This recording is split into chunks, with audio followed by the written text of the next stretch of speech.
So a little history lesson. Lead was added to paint for durability and color depth.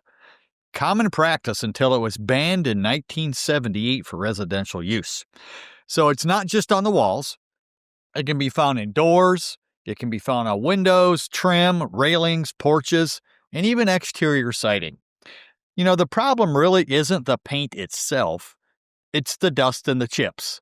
That's kind of like saying it's not really the person that's the problem. It's their personality, right? Well, that's part of it.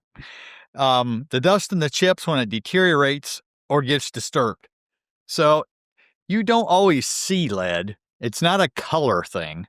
It's an age thing. If the home predates 1978, assume that at least one of the layers contains it. So the only caveat to that is if we have a house that is 1978 and they have wood trim around all the windows and it's not even painted, well, you're not going to have it on the trim, obviously, and there's no paint on it, so you can't have lead-based paint. What do inspectors look for?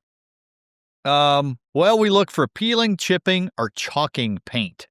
Chalking occurs mostly on friction surfaces like window sashes or door frames. So you have those older style windows, especially the ones with the counterweights and the ropes, and you lift them up and down. And if you look on those, on the sides of those window, the trim, the window jamb, more or less, frequently has deteriorated lead-based paint.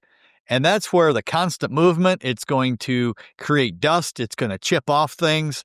And you can just tell by looking at it sometimes, oh, we got lead-based paint here. Now, I mentioned before, you can't really tell by the color. But if you look at lead-based paint and the way it dries in rectangles. Could almost look like squares sometimes. So latex paint, the more modern types of paint, will be in strips. And you can just kind of peel it off.